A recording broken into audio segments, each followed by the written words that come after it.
Sir, C എക്ക് opportunities ഉണ്ടോ?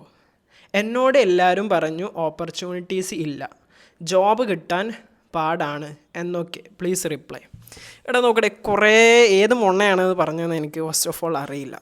So എടാ, ഈ സി എ എന്ന് പറയുന്നത് എനിക്ക് തോന്നുന്നു ഇന്ന് ഇന്ത്യയിലുള്ള കോഴ്സുകൾ നമ്മൾ സെലക്ട് ചെയ്ത് നോക്കുകയാണെന്നുണ്ടെങ്കിൽ വൺ ഓഫ് ദി ഏറ്റവും ഹയസ്റ്റ് ഡിമാൻഡുള്ള, ഏറ്റവും ഹയസ്റ്റ് സാലറി ഉള്ള, ഹയസ്റ്റ് ഒരുപാട് ഓപ്പർച്യൂണിറ്റീസ് ഉള്ള ഒരു കോഴ്സ് തന്നെയാണ് സി എ എന്ന് പറയുന്നത്.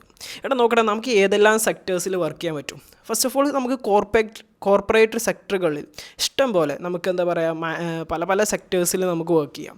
പിന്നെ നമുക്ക് ഓഡിറ്റ് ആൻഡ് അഷുറൻസ് മേഖലയിൽ നമുക്ക് വർക്ക് ചെയ്യാം. ടാക്സേഷൻ, അതിൽ ഡയറക്റ്റ് ആൻഡ് ഇൻഡയറക്റ്റ് ടാക്സേഷനിൽ നമുക്ക് വർക്ക് ചെയ്യാം. നമുക്ക് അപ്ലൈ ചെയ്യാൻ പറ്റുന്ന ഒരുപാട് ഗവൺമെൻറ് ജോബ്സ് ഉണ്ട്.